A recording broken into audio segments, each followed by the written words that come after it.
ስለ ወላጅነትና ስለ ልጆቻችን ምንድነው ዛሬ ሞር ፎከስ አድርገን እንድናወራ የፈለግነው ነገር ምናልታም የተባባልነው ምንድነው እንዴት ነው ልጆቻችንን እያሳደግን ያለነው?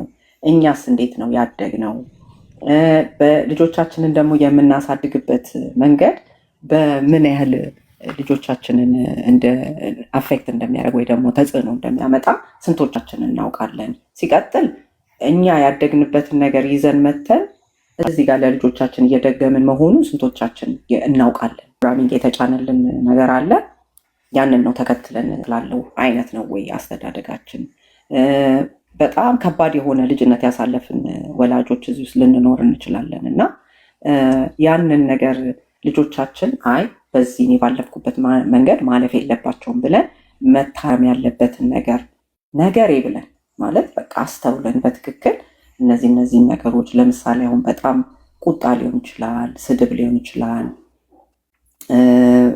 ድብደባው ሊሆን ይችላል፣ ወይ ደግሞ ቤት ውስጥ በጣም ስራ መስራት ሊሆን ይችላል አይደል? ከልጅነት ጀምሮ እድሜያችንን የማይመጥኑ ኃላፊነቶች ተሰጥቶን እናድጋለን አንዳንዶቻችን እና ያንን ነገር ይዘን መተን ልክ እንደዛው እኛ ተሸክመን እንደመጣ ነው መልሰን ልጆቻችን ላይ ነው የምንጭነው ይሄንን ነገር ወይንስ ኖ እነዚህ ነገሮች እኔን አልጠቀሙኝም እና አሁን በልጆቼ ላይ ደግሞ የተሻለ አስተዳደግ አረጋለሁ ብለን ራሳችንን አፕግሬድ የምናደርግ ወላጆች ስንት ነን?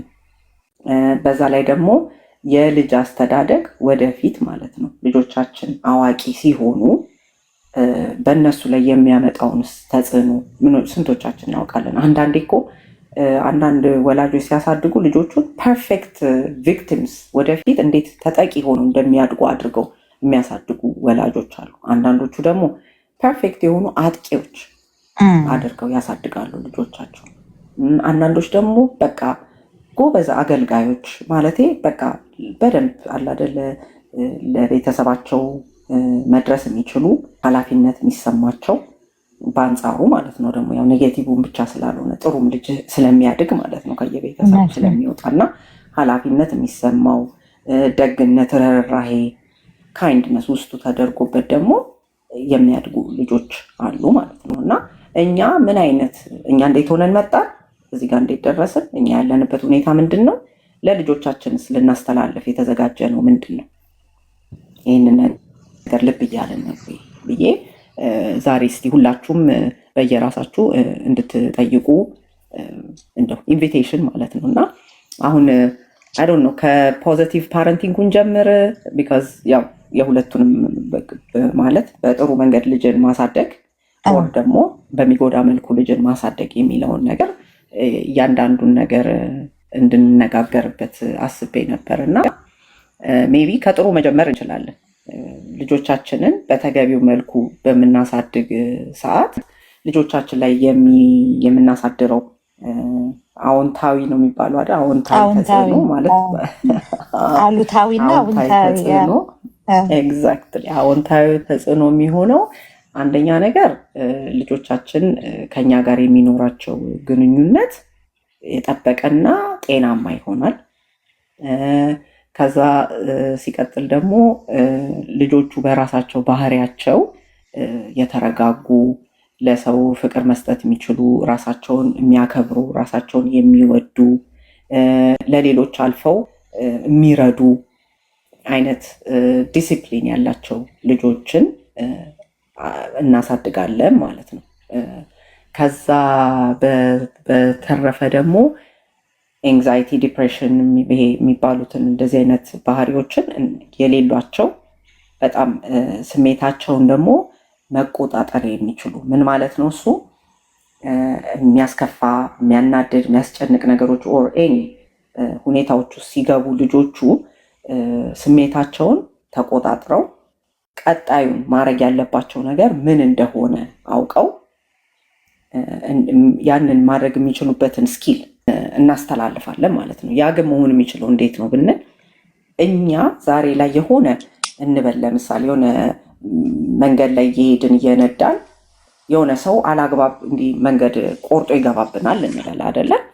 አሁን ያ ነገር ድርጊቱ ያናድዳል ኦፍኮርስ አይደለ? ግን እኛ እንደ ወላጅ ልጆቻችንን ጭነን በምንሄድበት ሰዓት ይሄ ማይረባ ምናምን ብለን ከምንሳደብ ይልቅ ይሄ ሰውዬ ዛሬ ምን ሆኖ ነው? ቸኩሎ ነው ወይንስ እንደዚህ አይነት አገባብ የገባውን እኮ እንደዚህ ግን እኮ መግባቱ ትክክል አይደለም። ኦፍኮርስ ግን ይሁን በቃ እኔም ቀኔ ማበላሸት የለብኝም። እሱም እንግዲህ የሚሄድበት የራሱ የሆነ ኤክስፔሪየንስ ስላለው አሁን ላይ ቸኩሎም ሊሆን ይችላል፣ የምናውቀው ነገር የለም። እንደው ካይንድ ብንሆን ይሻላል ብለን ጮክ ብለን ማለት ነው ያንን ነገር ተናግረን ከልጆቻችን ጋር ኮንቨርሴሽን እናድርገን። ንዴትም ከነበረ በትንፋሽ ሜቢ ብለን ዲፕ የሆነ ብሬት ወስደን ከዛ ደግሞ መንገዳችንን ብንቀጥል ልጆቹ ያው ያልናቸውን ብቻ አይደለም የሚሰሙት ያረግነውንም ስለሚያዩ ለሚቀጥለው ጊዜ እነሱም እንደዚህ የሚያናድድ ነገር ሲገጥማቸው ስኪሉን እንሰጣቸዋለን ማለት ነው።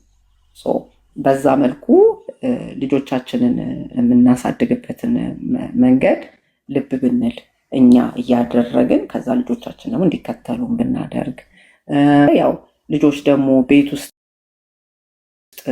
ፍቅር አግኝተው የሚያድጉ ከሆነ እኛም ደግሞ ቤት ውስጥ አባትና እናት ሰላም ካላቸው ችግሮቻቸውን ልዩነቶቻቸውን ደግሞ ሰላማዊ በሆነ መልኩ ተከባብረው ያው ልዩነት አይኖርም ማለት አይደለም፣ ግን ተከባብረው አንተ እንዲህ አንቺ እንዲህ ሳይባባሉ ከፍ ዝቅ ሳይሉ ሳይነጋገሩ ችግሮቻቸውን ሲፈቱ ልጆች አንደኛ ችግር አፈታት እንዴት እንደሆነ ይማራሉ። ሲቀጥል ደግሞ ሰላም ያገኛሉ። ልጆቹ ሰላም ያገኙ ደግሞ ማለት ምንድነው የሚሆነው? ትምህርት ቤት ሲሄዱ አይምሯቸው ነፃ ነው። ትምህርትን ኢንፎርሜሽኑን ለመቀበል ራሱ ክፍት ቦታ አላቸው ማለት ነው። በዛ መልኩ ማገዝ ነው ቤዚክሊ። እኔ እንደሚገባኝ ከሆነ እንደው ትብብር ብናደርግላቸው እነዚህ ልጆች ኢንቫይሮንመንታቸውን ጤናማና ሰላማዊ አድርገን ብናግዛቸው እላለሁ እና ለትምህርትም ራሱ ይረዳል። ሲቀጥል ስንቶቻችንን የምናውቀው ያልተረጋጋ አካባቢ ወይ ቤት ውስጥ ልጆቻችን በሚያድጉበት ሰዓት ብሬናቸው በራሱ በትክክለኛ መልኩ ዴቨሎፕ አያደርግም። በአማርኛ እድገት ነው የምንለው አይደለ? የአንጎላቸው እድገት በራሱ ይስተጓጎላል። ስለዚህ ስንቶቻችንን ይህንን ራሱ አውቀን ልጆቻችንን በዛ መልኩ ተጠንቅቀን ለካ ይሄ ሰላም ባሳጣ ልጄ እነዚህ ነገሮች አጎልበታለሁ፣ በብሬኑ ዴቨሎፕ እንዳያደርግ ራሱ እንቅፋት ይሆንበታል ብለን የምናስብ ይሄ ጩኸቱ፣ ቁጣው፣ ድብድቡ እሱም ላይ ይሁን ሌላም ሰው ላይ ቢሆን አሁን እኮ ልጁን ስላልደበደብ ነው ልጁ አይጎዳም ማለት አይደለም። እንደ ወላጅ ስራችን ይቀንሳል። ለምን ከስር ከስር ብዙ እየተከታተልን ማረም እንደዚሁን እንደዛቱን የምንለው ልጅ አናፈራ። ከመጀመሪያው ፋውንዴሽኑ መሰረቱ ላይ ከሰራን ልጁ ለራሱ ያለው ግምት ትክክል ከሆነ ራሱም ቢሆን የትም መጥፎ ቦታ ሄዶ አይውልም። ለምን? ለራሱ ክብር እንዲኖረው፣ ለራሱ ፍቅር እንዲኖረው፣ ለራሱ ዋጋ እንዲሰጥ። ያንን ግን ስናደርግ እኛ ለራሳችን ሳናደርግ አይደለም። ይህንን እውነት ነው እያዩና ሞዴል የሚያደርጉን አይደል? በትክክል እንደዚህ አይነት ነገሮችን እናርግላለሁ። አንቺ አሁን በደንብ ሁሉን ነገር አብራርተሽዋል እና ፖዚቲቭ ፓረንቲንግ አሁን ለምን ይጠቅመናል ብንል ልጆቻችን ኢሞሽናሊ ኢንተሊጀንት ይሆናሉ አይደል? ያ ደግሞ አንድ ስኪል ነው አይደለ? አሁን እኮ ኢቭን በስራ በኩል እንኳን ልትቀጠሪ በስሜት የበሰሉ ምን ማለት ነው? በስሜት የበሰሉ ለምሳሌ እኛ አሁን ለሚመጡ አደጋዎች ወር ለሚመጡ እነዚህ አሁን ቅድም በሰጠሽው ለምሳሌ አንድ ሰው ዝም ብሎ መንገድ ላይ ቢገባብሽ የምትሳደቢ ከሆነ ያ ህፃን ልጅ ምንድን ነው የሚለምደው? አንድ ልጅ ለምሳሌ እርሳሱን ቢወስድበት ወይ እቃውን ቢወስድበት እሱም ስድብ ነው የተማረው ማለት ነው። ለዛ ሰው ምን ያደርጋል? ስድብ ይመልሳል ማለት ነው። የተማረውን ስድብ ነው የሚለው። እንደሱ ስለሆነ አሁን ግን አንቺ ያ ሰው ሲገባብሽ ትክክል አይደለም የሰራው። ለምሳሌ ይሄ ሰውዬ እናቱ ታማበት እየወሰደ ሊሆን ይችላል። ኦር ሚስቱ ልትወልድ ትችላለች። ኦር የታመመ ልጅ አለው። እንግዲህ ይቅርታ እናደርግለታለን፣ እግዚአብሔር ይከተለው፣ ኦር እንደ እምነታችን ይጠብቀው ብለሽ ብትሄጂ ያ ልጅ ምን ይላል? ለካ ስንናደድ ለሰውም ማሰብ እንችላለን ማለት ነው። እሱም የማይፈልገው ነገር ሲኖር ወይ ማልቀስ ነው ወይ መምታት ነው ወይ መስበር ነው የሚሆነው ማለት ነው ስራው። አዎ ፎርሳ ይሄ ውስጣቸው ያለ ይሄ ስሜታቸውን መቆጣጠር ሲያቅታቸው ያው ይጮሃሉ ልጆች፣ ወይ በጣም ያለቅሳሉ፣ ወይ መሬት ላይ ወድቀው ይንፈራፈራሉ። ያለበለዚያም በሚችሉት ይናከሳሉ። ህፃናት ሲሆኑ ይባጠጣሉ፣ ይማታሉ። ልጆቻችን ይሄንን የሚያደርጉት ከማንም ሳይሆን ከኛው ለምደው ነው። ለምን ኢቭን መጽሐፍ ቅዱስ እንግዲህ ለመንግስተ ሰማያት የበቁ ናቸው ብለው የተመሰከረላቸው ነው። በክርስቶስ የተመሰከረላቸው ነው አይደል? እነሱ ሳይሆን እኛ እያጠፋናቸው እንደሆነ ይሄንን ብናቅ ሁላችንም እንደ ወላጅ ብዙ ጊዜ እኛ ያረምን መስሎን እንደውም እናጠፋቸዋለን። ግን እንዴት ነው የምናርማቸው ሳይሆን እንዴት ነው የምንቀርጻቸው ነው መሆን ያለበት። መታረም ሳይሆን መቀረጽ ነው ያለበት። ልጅ መመራት ነው ያለበት። ልጅህን በሚሄድበት ምራው ነው እንጂ የሚለው ደብድበው አይልም አይደል? ቁረጠው ፍለጠው አይልም። እና እኛ ግን እያደረግን ያለነውን ነገር እናስተውል። ብዙ ሰው ልጅ ካልተገረፈ ደህና አይወጣውም የሚል ያው ስንት ጊዜ እዚህ ቤት እንዳየነው የታወቀ ነው። ግን እኛም ተገርፈን ነው ደህና ይሆን ነው እንላለን። ግን በየትኛው ሚዛን ተለክተን ነው ደህና ይሆን ነው? በእውነቴ ራሳችንን እኮ በእውነት በምን ለክተን ነው ትክክል ይሆን ነው? ሁላችንም እስቲ እናስተውል። ስንናደድ ምንድን ነው የምናደርገው? ለራሳችን እንመልስ። እንሳደባለን። ምንድን ነው የምናደርገው? ያለ ነው እንማታለን። ምንድን ነው ዞረን እናማለን ወይስ ምንድን ነው የምናደርገው?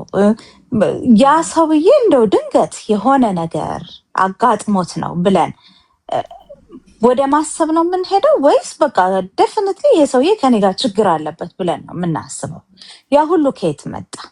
ከአስተዳደጋችን አይደል የሚመጣው? እኛም ያየነውን አይደል የምናስተላልፈው? ግን እንደ ወላጅ ጊዜ ወስደን ራሳችን ላይ ሰርተን ወደ ልጆቻችን ብንሄድ ጥሩ ነው ላለው። ሌላው ደግሞ ኮሚኒኬሽን ያስተምራቸዋል ዘንዬ አይደል? አዎ ከሰው ጋር እንዴት እንደምንግባባ፣ ችግር በተፈጠረ ቁጥር መጮህ እንደሌለብን፣ ችግር በተፈጠረ ቁጥር ራሳችንን ምንድነው መሳት እንደሌለብን። አንዳንድ ሰው እኮ ሲናደድ የሆነውን ራሱ አታውቂውም እኮ ኤሌክትሪክ የያዘው ያክል ሲንቀጠቀጥ ታየዋለሽ። አትመችም እንዴ? በጣም ብዙ ጥፋት ጠፍቶ አይተናል። ጆሮ የጠፋ የደነቆረ፣ አይኑ የጠፋ ልጅ ብዙ አይቻለሁ እኔ ሕክምና ላይ ስሰራ፣ በወላጅ ተናዶ ማለት ነው። በኤሌክትሪክ ተመትተው የመጡ ልጆች ስንት ሰንበር፣ ስንት ነገር፣ ጥርስ ወልቆ የሚመጣ ስንት ነገር አለ። ንዴት የሚያመጣው ብዙ ነገር አለው። እና ያ ንዴት ግን የሚገርምሽ ልጁ ያጠፋው ነገር አይደለም እንደዛ ያናደዳቸው። ከሱ በፊት የሆነ ሌላ ነገር ነበረ። ያንን በስትክክል ማኔት ተደርጎ ሳይመጣ ነው ልጁ ላይ ጠቅላላው የሚያርፈው። እና ሁል ጊዜ እንትን እንበል፣ ራሳችንን የሚያናድደንን ነገር እንወቀው፣ እንፈልገው። ወደ ቤታችን ከመግባታችን በፊት ስራም ውለን ያናድን ነገር ካለ እዛው ስራ ቦታ ትተነው እንምጣ። አለቃው አባትየውን ይቆጣዋል። አባትየው ይመጣና እናትየው ላይ ይጮሃል ማለት ነው። ካርቱን ነው ስዕሉ ማለት ነው። ሲጮህ ብቻ ነው የሚታየው። እና እናትየው ሄዳ ልጇ ላይ ትጮሃለች። ልጅየው ሄዶ ውሻውን በእርግጫ ይመታል ማለት ነው። ሁሉም የሚችለው ላይ ማለት ነው። ሁሉም ግን መሆን ያለበት እንደውም እያነሰ በመጣ ቁጥር መሳሳት፣ መራራት ሲኖርብን እንዴት ነው እያነሰ በመጣ ቁጥር እኛ የምንመታው ኦር የምናሳምነው? ይሄን ራሳችንን እንጠይቅ። ለምን ከኔ ያነሰ ነገር እኔን በጣም ሊያበሳጨኝ ቻለ? ከኔ በጣም ትንሽ የሆነ ነገር እኔን ለምን ሊያበሳጨኝ ቻለ? አሁን አንቺ እንዳልሽው ነው እኮ አሁን ብዙ ጊዜ ልጆቻችንን እንገርፋለን አይደለ? ከዛ በኋላ ግን ለምንድን ነው የምትገርፈኝ ብሎ ልጃችን ሲጠይቀን እኔ እኮ ስለምወድህ ነው፣ መስመር እንዳትስትብኝ፣ ባለጌ ልጅ እንዳትሆንብኝ ብዬ ነው ይላል። አሃ ይላል ልጁ ደግሞ። ስለዚህ የምወደውን ሰው በሙሉ መምታት አለብኝ ማለት ነው ወይ? ወደፊት እኔም በሆነ በዚህ መልኩ ነው ወይ ፍቅሬን መግለጽ ያለብኝ ብሎ ትክክል ጥያቄ ለዛ ነገር ገባሽ? ምን ብለሽ ነው መልስ የምትሰጫቸው? ያ እኮ ነው እየሆነ ያለው። አሁን እኛ እንገረፍና በኋላ ምክር ሰዓቱ ላይ እኔ እኮ እንደ የጎዳሁ ኢንቴንሽናሊ አይደለም ስለምወድ ነው እንዳትጠፋብኝ ብዬ ነው አሳስበኸኝ ነው ይልሻል። ስለዚህ አንቺ የዛ ሰዓት ምንድን ነው የምትተረጉመው? ኦኬ ፍቅር ትመቻለሽ ወይ ደግሞ የምትመች ትሆኛለሽ ማለት ነው። ከሁለት አንዱ ነገር ይፈጠራል እዛ ቦታ ላይ። ልጆቻችንን ስንመታቸው እያስተላለፍን ያለነው ነገር እኛ የሚመስለን በሰዓቱ እነዛን ጥቃቅን ምንም አቅመ ቢስ የሆኑ ልጆች ላይ ጉልበታችንን አሳይተን የአሸናፊነት ስሜት እንደተሰማን ብቻ ነው እኛ ብዙዎቻችንን የሚሰማን ስሜት አይደለ። ግን እዛ ቦታ ላይ ለልጆቹ ሌላ የምናስተላለፈው ደግሞ መልእክት ምንድን ነው? በቃ የሚወደኝ ሰው ይመታኛል፣ ኢትስ ኖርማል፣ ምንም ችግር የለውም። እኔም ደግሞ ዱላውን እቀበላለሁ። ለምን አልቀበልም ካልኩኝ ያንን ፍቅር አጣለሁ። ስለዚህ ያንን ማጣት ስለሌለብኝ ይህንን ነገር እኔ ይቀበላለሁ ብለው እንዲያስቡ ነው የምናደርጋቸው። ከዛም ደግሞ ሲቀጥል ማለት ፒቲኤስዲ የሚባል ነገር እኮ አለ። ማለት ያለ አግባብ ልጆችን በምንቀጣ ሰዓት ስንቶቻችንን ምንድነው ፒቲኤስዲ ኮዝ የምናደርግባቸው እንትኑ ምንድነው ስሙ? ፖስት ትራውማቲክ ስትረስ ዲስኦርደር መስጠታችንን ስንቶቻችን ነው የምናውቀው? ያ ማለትስ ምንድን ነው? ልጆቻችንን በምንመታቸው ሰዓት ያንን ነገር እነሱ ይቀበሉና ያንን ዱላ የሚተረጉሙበት መንገድ አለ። ምንድን ነው ልጆች ሊተረጉሙበት የሚችሉት ነገር? አንደኛ አይወዱኝም፣ እኔ የምወደድ ሰው አይደለሁኝም፣ ይሄ ዱላ ለእኔ ይገባኛል፣ እኔ ዋጋ የለኝም በቤተሰቦቼ ፊት፣ ማንም እኔ የሚሰማኝን ስሜት ቁጭ ብሎ ሊያዳምጠኝ ፈቃደኛ የሆነ ሰው የለም። ለምን? እርግጠኛ ነኝ እኮ ልጆቹ ጥፋት ሲያጠፉ ምን ተፈጥሮ ነው ብለን ቁጭ ብለን ብንጠይቃቸው የራሳቸው የሆነ ሎጂክ አላቸው፣ የራሳቸው የሆነ መልስ የሚሰጡት ነገር አለ። ትክክልም ይሁን አይሁንም ያው ልጆች ስለሆኑ ስህተት ከነሱ መጠበቅ ያለ ነው። ያን ሆኖ ግን ልጆቹን እንዲተረጉሙት የምናደርገው በምንድን ነው? በቃ አለመወደዳቸውን፣ አለመፈለጋቸውን፣ የማይረቡ መሆናቸውን ነው ያ ነገር የሚሰጣቸው ትርጉም። ስለዚህ የተገረፉት አይደለም አሁን ትልቁ ችግር፣ እነሱ የሚተረጉሙበት ወይ እነሱ ውስጣቸው ስቶር አድርገው የሚይዙት ትርጓሜ ነው ትልቅ ችግር እያመጣ የሚሄደው ወደፊት ማለት ነው። ስለዚህ ብዙ ጊዜ እንደዛ ሲሆን ልጆች በሁለት አይነት መልኩ ነው ሪያክት የሚያደርጉት። አንዱ እየቀጠሉ ደግሞ አሁንም በማጥፋት በቃ እምቢተኛ የሆኑ ልጆች ይሆናሉ። አለበለዚያ ደግሞ በጣም ጉዳት ስላደረሰባቸው ይሄ ነገር ሁለተኛ ኤክስፒሪየንስ ማድረግ ስለማይፈልጉ በዛ አይነት ልምድ ውስጥ መልሰው ማለፍ ስለማይፈልጉ ምንን ይመርጣሉ ማለት ነው? አንገታቸውን ደፍተው ባይስማማቸውም ጉዳዩ እሺ ብለው መቀበል። ወላጅ ገና እንዳውም አንድ የሆነ ኤግዛምፕል ሲሰጥ ሰምቼ ነበረ። አንዲት ሚስት ባል አግብታ ማለት የባሏን ቢሄቪየር ገና እየተለማመደች ነው እና ፈረሷ እናደደውና አንድ አለው፣ ሁለት አለው፣ ጥፋት ሲያጠፋ ሁለተኛ፣ በሶስተኛው አንስቶ ገደለው አሉ። ከዛ እሷም ጋር ሲመጣ እንደዚሁ አንድ አላት፣ ሁለት ሲላት አቆመች ማለት ነው። ምክንያቱም ሞትን አይታለች መገደል እንደሆነ ስለምታውቅ በቃ። ስለዚህ ልጆቻችን ብዙ ጊዜ እሺ ብለው የሚታዘዙን የሚሽቆጠቆጡልን ከፍቅር አይደለም ከፍርሃት ነው። ስለዚህ ይህንን ነገር ስንቶቻችን ለይተንስ የምናውቅ ሪስፔክትንና ፍርሃትን ለይተን የምናውቀው ስንቶቻችን